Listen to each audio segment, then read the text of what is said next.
Welcome to a special episode where we're joined by Mariah Coz, a luminary in the digital content world. Mariah is renowned for helping creators monetize through innovative strategies, focusing on community, content, and digital products. Her expertise shines in her new creator party community and her insightful podcast, The Mariah Coz Show. Today, we're exploring a potential groundbreaking shift in the online education space with Mariah Coz. And I don't say that lightly. Mariah is at the forefront of transforming the traditional online coaching model and course model by replacing standard Zoom coaching calls with an engaging Q&A private podcast feed. This innovative approach is not just completely altering how we deliver content, but it also reshapes how the creators and the learners interact. I promise we'll delve deep into the practicalities of this idea, examining how Mariah's transition to Q&A private podcast feeds is actually enhancing learner engagement and freeing up time for everyone. Get ready for a journey into the future of online education with the ever so insightful Mariah Coz. All right, my friends. This is the episode that Nora and I have been secretly waiting for a very long time. Today we have Mariah Coz on, who is the queen of innovative marketing strategies. She has been around the block in this space for a long time. She has seen it, done it, tried it, and then done it better or in a way that's way cooler than what other people are doing. And today we're going to talk about her Q&A feed, where she replaces coaching calls in her course program. Is it a course or is it like a group program? The hybrid. It's like a hybrid, but it's like a course. Yeah, I would say it's a course because the support format, support in the course is the Q&A private podcast. You guys, I mean, this is big. From somebody who was in the course creation space for a long time, that Q&A call, that coaching call, it's expected because it's a way to connect with your students. It's a way for people to feel like they have contact with you. So we're going to dive into this. And Mariah's nodding her head right now, being like, yep, I'm going to blow you guys out there with this. I can't wait. So without further ado, Mariah, the first question we typically ask is, when did you first see private podcasting and you were like, yes, I totally see how this could work in online business? And I know you've experimented along the way, and this is a relatively new one, but when did you come across the idea of having a private podcast feed with your content? Totally. So first of all, thank you for that very flattering intro. I appreciate that. I didn't even write that, guys. No, she did not. Not at all. It's not like, oh, I'm writing this and you got to make it sound really good. From the heart, as an inspired person. Yeah. I appreciate that. So the first time I came across private podcasts would have been through Lizzie Goddard, who hopefully you are also interviewing. Yes, if we can get her to commit to a recording day. I get it. I mean, I know we went back and forth for so long, but she's the best. And I have purchased a handful of her products before and love her and work with her in all the ways. But I think one of her products just happened to have a private podcast feed as part of it. It was optional. It's like you can watch the videos or you can listen to the private podcast feed. I listened to the private podcast feed and I was like, this is the first time I've ever completed a course. Yes. Ever. So I was like, okay, I'm a course person, but I don't finish other people's courses. I go into them, I dabble around, and then I get distracted by the next thing. So I was like, wow, I can't believe I actually went through the whole thing. And I'm a huge podcast listener. I'm a podcaster. I have a podcast. I listen to podcasts all day. So I've been listening to public podcasts forever, all day, all the time. But that was the first time that I had experienced it as a course. And I don't know if I even would have bought it if it was this isn't at the time before I knew. Literally, my brain was like, I listen to podcasts all day, but I would not take a course that was a podcast. Why would I do that? There was just a block there for me. I probably wouldn't have bought it if that was the only way that it came. But it was just like an add-on, and I ended up actually experiencing the course through that and loving it and feeling that was where I have to experience it myself to understand it and to get it and to have a good experience. And so for me, it was I was able to learn fully and absorb the information even without the videos, which was shocking to me. I was able to implement the course just from listening to it in the private podcast feed. So that was my first introduction. And I was like, you know what? This is really helpful and this can be just as valuable, if not more valuable than watching videos because I actually listened to them. So then I got excited about incorporating it into our business too. Now that you've kind of dabbled in private podcasts, and anyone who's been listening to episodes, there's a lot of different ways you can use private podcasts. So talk to us a little bit about the decision you made and how you first started using. Like, what did you, maybe your thought process, you're like, this way is going to be the most valuable for our business, for our audience. Talk to us a little bit about that decision. Totally. So there's obviously so many ways that people are using private podcasts, and I'm a fan and friends with so many of your power users, and they're using them for marketing and sales, right? They're using them as funnels. They're using them as opt-ins. They're using them as to replace webinars, which we've also sort of replaced our launch webinars with podcast episodes, but those are on our public feed. But like, there's a lot of people using them for marketing, opt-ins, things like that. For me, we have one feed right now, which I would like to have more, but we have one private podcast feed. And what we've done is we replaced live coaching calls with a Q&A private podcast feed that is only for our paying clients in our business and in our courses and programs, our membership, things like that. So yeah, that is how we are using it. And I'm happy to describe like the whole process of how we collect questions, how we run it, how we manage it, the back end of it. And also people are obsessed with it. And I know a lot of people probably have questions about like, well, you know, is it really as valuable as a Zoom call? Or are people not buying your program because it doesn't come with Zoom calls? It comes with a private podcast feed where I answer people's questions instead. And so I can talk to all of that. Yes. Cool. All of that. Yeah. Yes. Let's do it. Okay, great. If you're ready, I'll just let all it rip. of it.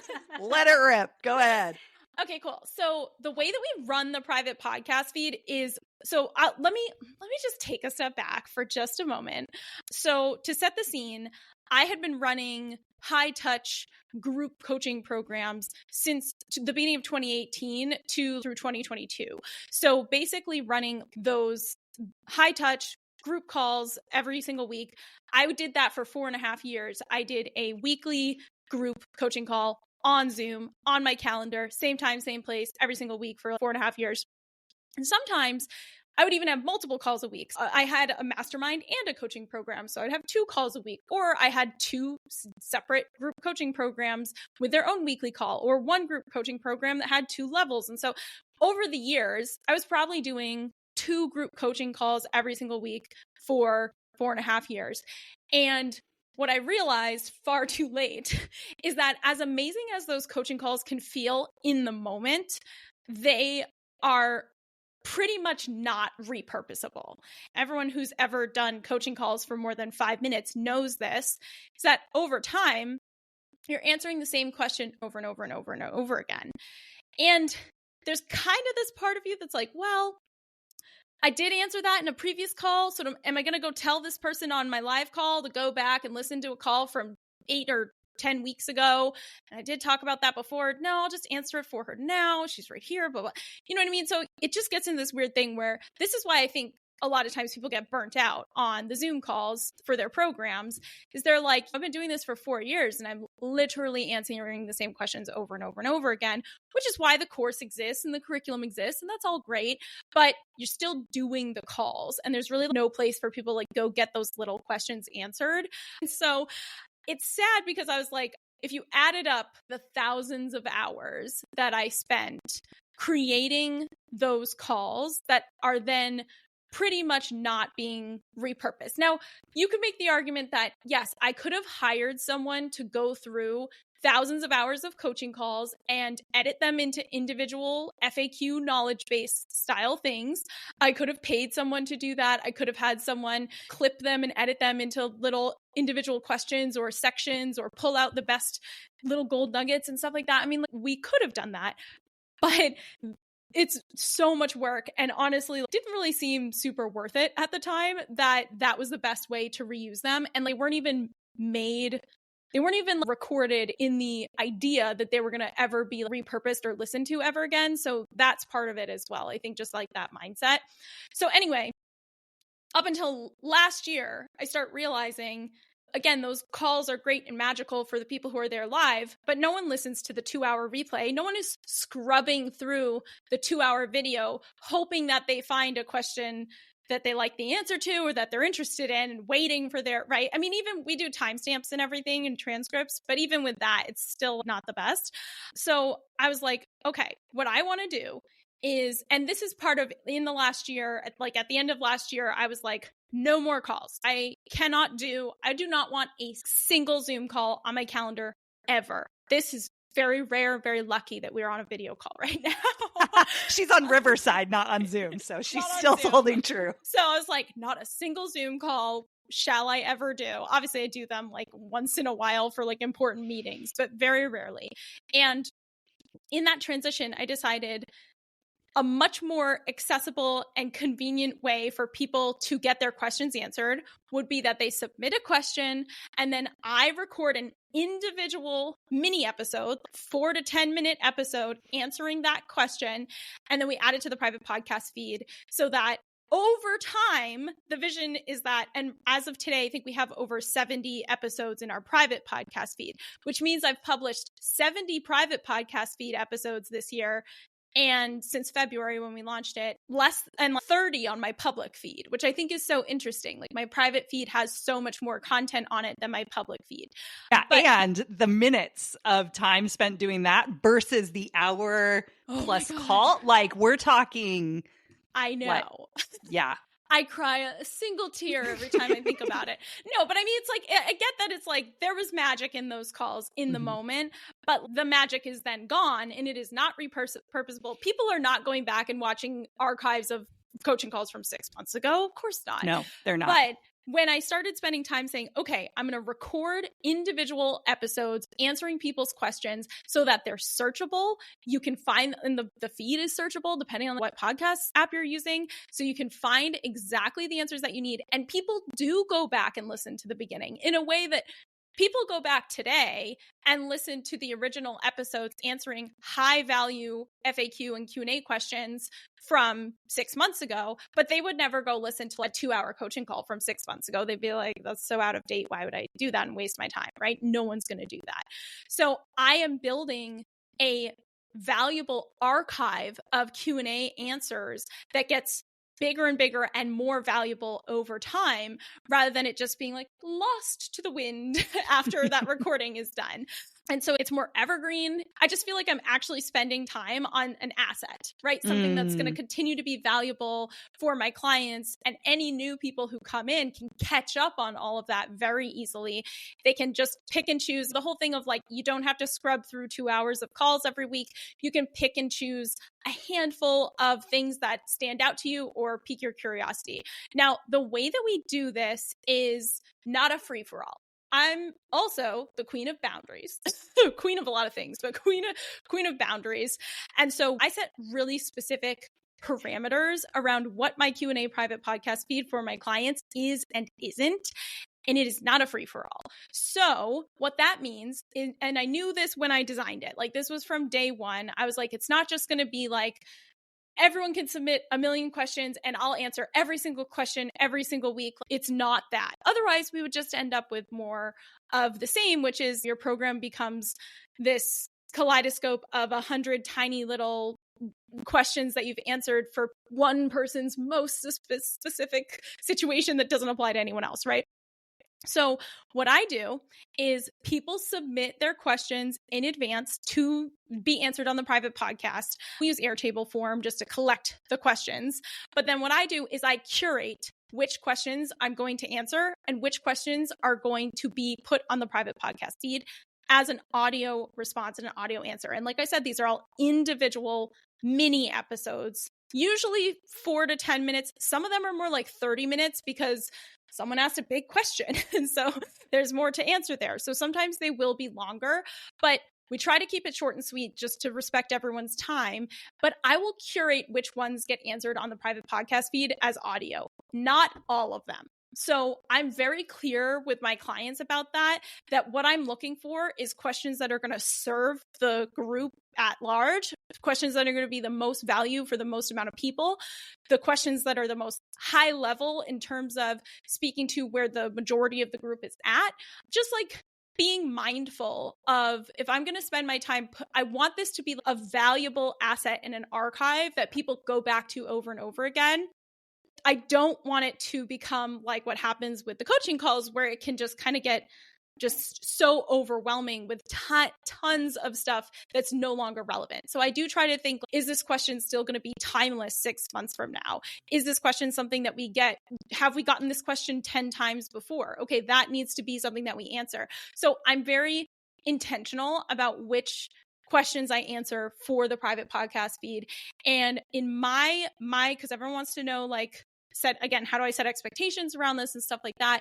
In my program, what I do is usually 4 to 6 episodes, usually every 4 to 6 weeks. So usually it ends up being once a month, but I give my clients that timeline of like, I will drop 4 to 6 episodes every 4 to 6 weeks. Usually ends up being monthly, but I give myself a little bit of buffer there just in case something comes up and, life happens or whatever, which life is always happening. And I think a lot of people think, oh my gosh, well, if I did this, I would have to set like a specific day every month where I drop the podcast. Or they think I would have to release a Q&A episode every single week at this specific time and day.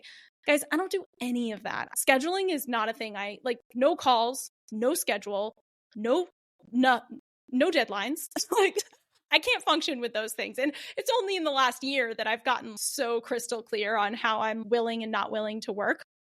And so because of that, I give myself a lot of flexibility. I also know that if I'm in the best energy flow and in the best mood and I have high energy and I'm inspired to answer those questions, if I'm recording it in that mood, those questions are going to be so much better than if I recorded those episodes when I'm like exhausted and tired and just trying to meet a deadline arbitrarily. So I don't try to force that. So basically I do, like I said, between 4 to 6 episodes in a batch. They get dropped in a batch, and that usually comes out once a month. But I'm very clear with my clients that there might be months where there's nothing and I might be on vacation or on holiday or whatever. There might be months where something comes up, but so far we have done it every single month. Like, I haven't had that happen yet, but I always like to give myself some buffer. I have a question, I guess, as it relates to this, as I'm thinking, well, there's 2 things. This one relates to the delivery. So if I'm a student and I need a question answered, are most of the students asking questions that aren't like urgent? And so meaning they're not expecting a response quickly, right? And so I would say that as I look at our coaching call and I think about the string of questions, it's true. Sometimes there's stuff that's happening immediately. So I did hear you say you have a series of questions that it sounds like you respond. Do you respond via text, email, or, when the questions come in that... Yeah, a community. Okay. We have a community, like our membership is on, we have a membership called Monetize right now, and that's on a platform with a community.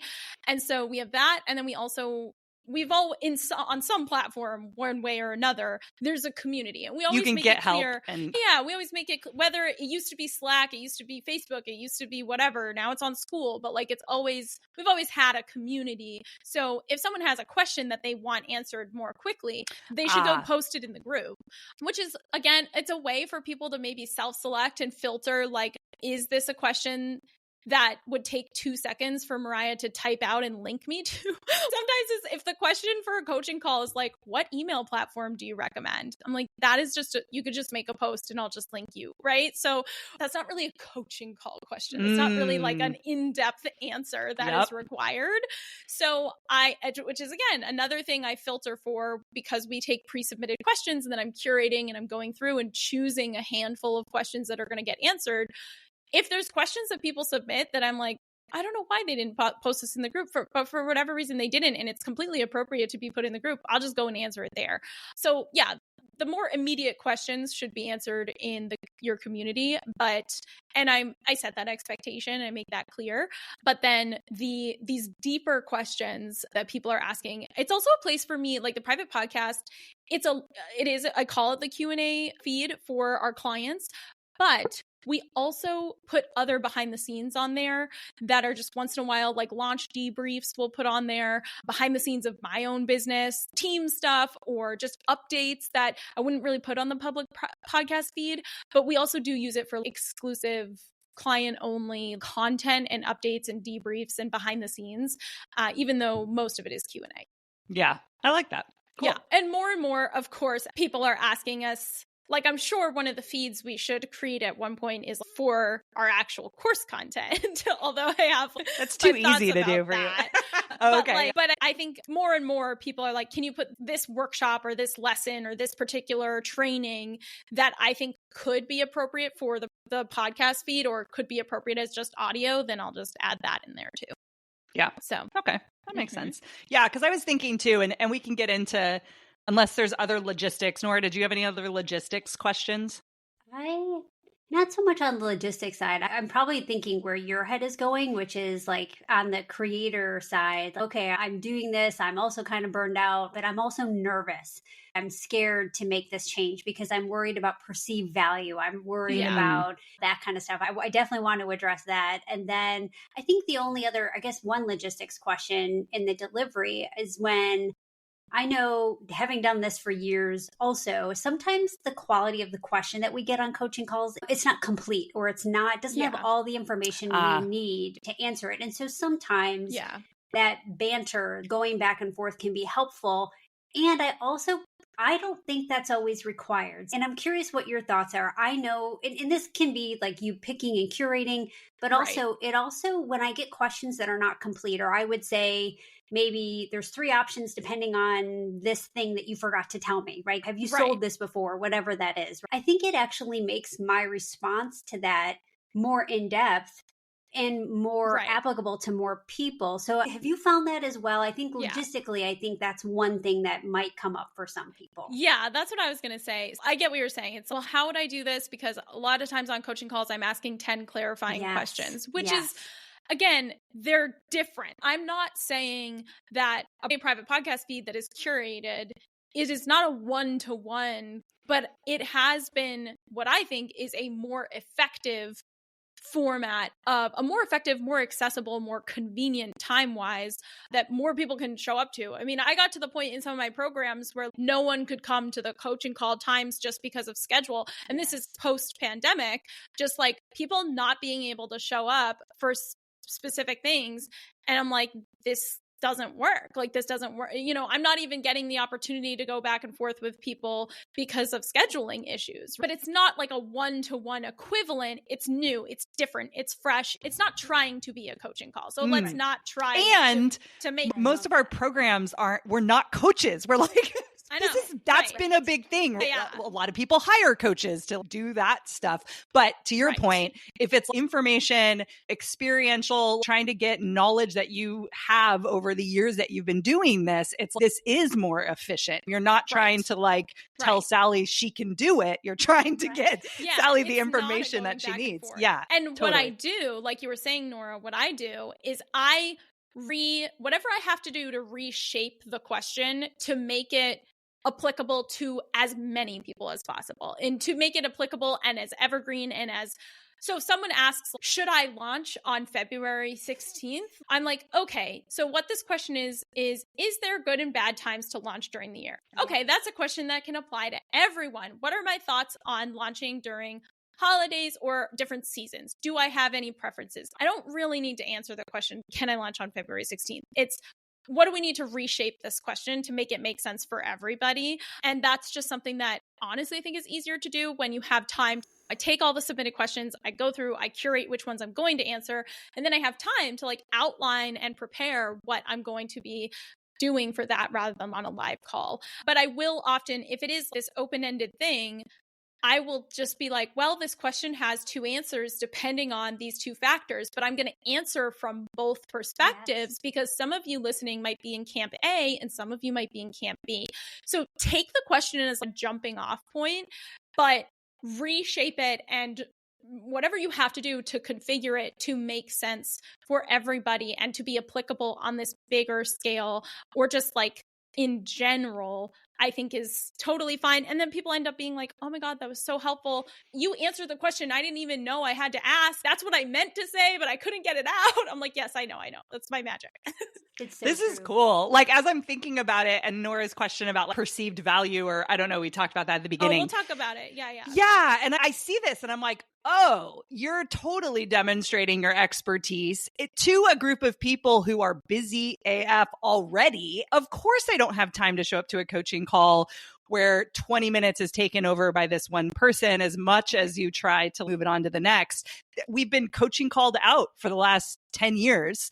And to your point, it's not an exact one-to-one, but, and this is what I always say about audio, people are like, yeah, but like audio doesn't have visual and I'm not good. And it's like, yeah, but if you're not watching it at all, it doesn't matter if the other one's better. And so, if you're not attending the coaching calls, it doesn't matter that maybe it's better to build community or whatever, or you're getting more live off the cuff stuff. But we're talking about efficient transfer of information. And I can see how an entrepreneur, possibly at a certain level, but this could become the norm. I could see as somebody would respect that and be like, thank you for making this efficient and letting me binge 70 episodes when I have time versus having to show up live to something, which makes it 10 times harder. So yeah, I'm selling myself on this, which I think you expected by this chat. Yeah. No, I agree with you that listening to it at all is better than not consuming the content in any format. Mm-hmm. If that's the alternative, then it is better to have an audio than to not have anything at all. And I think in terms of the perceived value, I definitely got a ton of questions about this from my own clients, when I first introduced this as I'm not doing calls anymore in any of my programs. We have a Q&A private podcast feed. Here's how it works. People were definitely like, it's one of those things. The tough thing about it is that until people have experienced it, they imagine that it won't be as good. But then the minute they experience it, they're like, this is so much better. How have I lived any of my life without this? I can't believe I will never go to a coaching call again. I will never miss I will never care about coaching calls again. This is what I want to do in my program now. The minute people experience it, they see the magic of it. But up until then, I think they are skeptical. And so we did get a lot of questions of like, can I really charge this much for this program? And is it going to be seen as valuable and this kind of stuff? And I do think part of that is, again, it's not a one-to-one. So I want to be super clear and realistic as well. I do not charge the same amount now for my programs as I did for programs that included live calls, right? In order to physically have to pay for the overhead of having live calls, those programs definitely were priced higher. So it's not like, oh, am I going to take this higher ticket group coaching program and just swap this out? The thing that I teach my clients is if you want to go full asynchronous like I have, at one point in our higher ticket programs, like our mastermind, for example, we replaced the calls with, yes, the private podcast feed is part of it, but you can replace it with asynchronous voice memo coaching communication. So no calls, but you're still having personal interactions with your clients asynchronously. People use Voxer, I use Slack, whatever. So I just want to give that, I guess the caveat is like super, super high ticket. I'm talking like, multi 5-figure mastermind. You are probably going to have other forms of support, asynchronous one-on-ones, group chat, voice memoing, all that kind of stuff, in addition to something like a Q&A private podcast. So right now, my programs where the Q&A private podcast feed is included, they are at a different, anywhere from $1,000 a year to $3,000 a year for that type of, with a course where the support is either a group and the Q&A private podcast feed. I do think that people are going to have to experience it, and there needs to be a whole shift. Mm-hmm. And there needs to be a whole just like sea change, I guess, for like a critical mass of people to have experienced this and be like, this is so much more convenient. I'm getting more out of this. I'm absolutely in love with this format. And they will then see it as just as valuable. The same way that like I had to do asynchronous voice memo coaching with my clients in order for them to be like, this is so much better than having a one-on-one call with you. We can never go back. And I'm like, yes, I know. So they have to experience it to get it. But I hope that more and more people will give it a chance and we'll experience it and get it. Because now the feedback that we get from our customers, which I really try to share people's feedback and wins with the private podcast as much as possible so that more people give it a chance. But the feedback we get is just incredible. People being like, this is my favorite part of the entire program. I don't care about the curriculum. I don't care about the videos. I'm just paying for access to this. It's so valuable. People telling us that it feels more personal. I don't know if you guys ever think about this. I overthink everything. And I'm like hyper vigilant and hyper sensitive to everything going on around me. So there can sometimes be like dynamics happening on a group call that you're like managing the energy of 20 people and some of them are bored and some of them are annoyed and some of them are happy and some of them are crying and some of them like, there's just a lot. And like, ask me why I'm exhausted after 4.5 years of doing that all the time. But you're emotionally managing and holding this very complicated dynamic on a group call. So what's interesting, and I think sometimes that can make the group call feel like less like it's personal because people are having back and forth, but they don't feel necessarily super comfortable or what. I mean, there's just a lot that can happen. There's so many different things that can happen. But it's funny because we've gotten a lot of people say, when I hear you respond to questions, answering questions on the Q&A private podcast, I feel like you're talking directly to me. Even if I didn't ask the question, but it's something I'm interested in, it feels more personal. It feels like you're just speaking directly to me. You're not distracted by so-and-so is going to talk over here, or so-and-so is going to interrupt us, or, like, I don't know. I just get really good feedback, obviously, from people being obsessed with the private podcast feed. Yes, because it's convenient. All the logistical reasons that people like it. It's convenient. It's searchable. It's individual episodes. So nothing is scrubbing through even if you took a coaching call recording and put it on a private podcast feed, that's not as valuable as taking the time to record individual episodes and having them all on their own searchable. So yes, people love that part, but they also love the emotional connection, I think, can feel stronger through that format, which everyone says, but sometimes can feel even more intimate than a group coaching call with 30 people. It's so funny, Nora, are you just sitting here being like, yeah, we say this all the time about private podcasts, and then to be like, as it replaces a coaching call, I could totally see how that would work. And I'm sitting here being like, how fascinating, because I always say the benefit of joining a group call, even if whatever your thing is, you hear other people going through stuff and it's so much easier to process their stuff. And then when it's yours, like it's right. And I was like, it's very valuable because it's self-removed. But in this private podcast feed, super interesting. The questions are you and you're answering them. And it's just like, oh, it's almost like they were meant only for me. So do you say like Lindsay's of Hello Audio submitted this question? No. So you keep it neutral. I love that. No, that's a great question. Completely anonymous. I never say who submitted the question. And like I said, sometimes I will rewrite how they asked the question. So what I'll do is if someone submits a question, I meant to say this earlier when I was talking about, Nora, to your point of like, how do we make this more applicable to more people? I will make the answer more applicable, broader, here's the different angles of this. But then I will sometimes use the actual person who submitted the question as an example. So I'll be like, I'm giving this broad answer. Here's everything you need to know about this topic.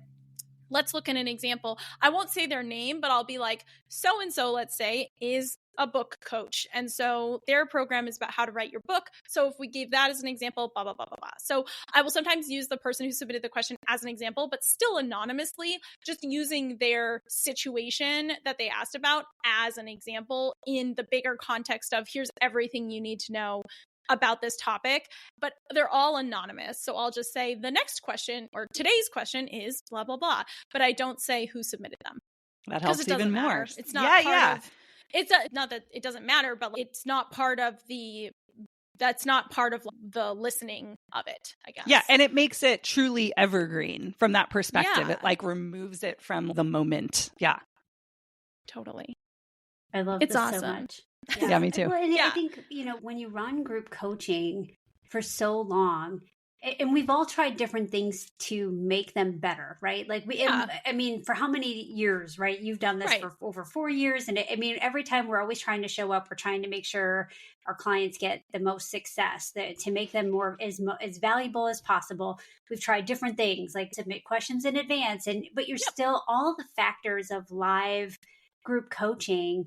You can't control any of that. And I feel like is we have clients that come in, they might not be in the state of mind to receive sometimes the information, right? And so, and I'm sure you've had this experience too, where you've said something on a call where it was absolutely relevant to the person on the call, but they weren't in the state of mind to hear it at that moment. And then we're saying the same thing the next call, right? Or maybe 3 or 6 months down the road and I feel like with this format, it reaches people when they need it, and it's always there when they're ready to receive it. I think that's important. And you will link back to those episodes over and over and over again all the time. People will post their questions in the group, in the community, and I'll be like, we have a private podcast episode about that. It literally answers everything you're asking about. Here you go.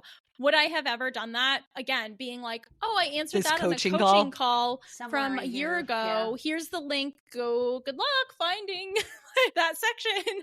I just would, even though we have a database of all of our recordings, it just would have been crazy to try to find that individual answer from a year ago. Whereas now it's not a big deal. You're always linking back to it. In our community, we do something called, we do podcast chats, we have a public free community and we have a private community. But in our private community, for our members, our paid members, we have a private podcast chat. So every time we release a private podcast episode, we create a discussion post that we can always answer follow-up questions or dive deeper. The cool thing about the platform we're on is we can then pin that discussion post to where we uploaded the podcast so that we can... Oh, so then that information lives on. That's nice. There. It lives there. It's almost like comments under we create like a lesson, essentially like a dummy lesson for each private podcast episode.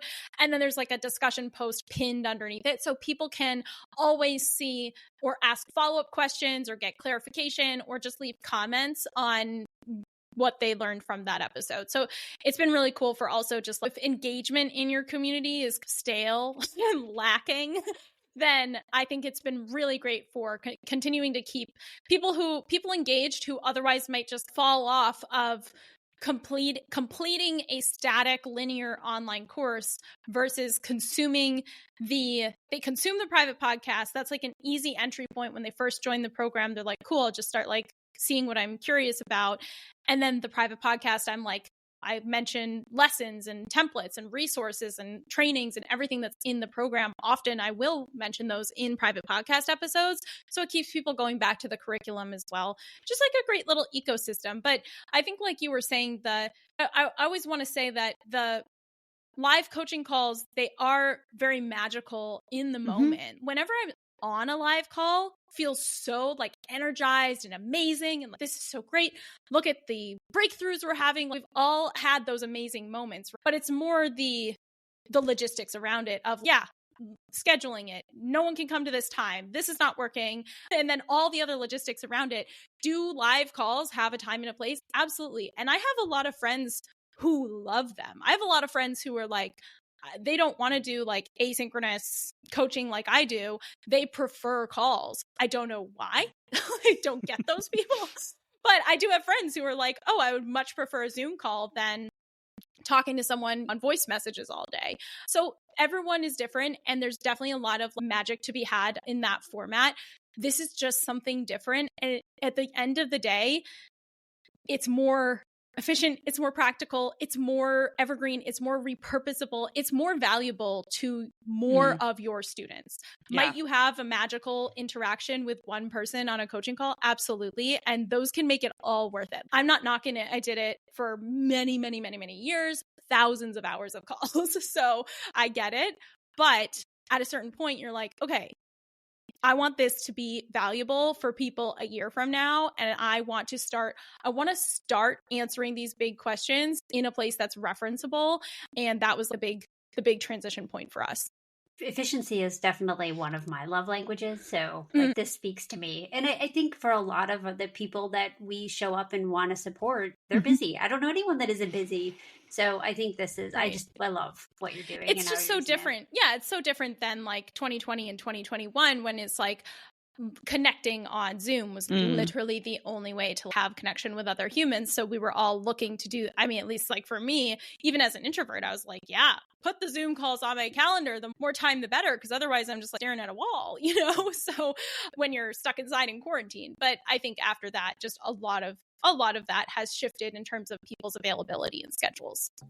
And now everyone's driving around, they're in the car, they're cooking dinner, they're commuting, they're doing whatever they're doing. And if they can be listening and absorbing while they're doing other stuff, I think, like you said, if that's the thing that gets them to actually engage with the content at all, even if it's not through a video or through the perfect circumstances, that's better than nothing. Yeah. And as you were talking to, I was thinking about a lot of courses 5 years ago. It's like we were all talking about what does it mean to be a teacher? What's the difference between a teacher and a coach and a consultant? And this is still an issue that we have. And so as I hear you, it's like this seems the most efficient way to handle an online course and learning environment. And then it's like, you know, if you're a people person, there are other places you can put yourself. There are other things you could join.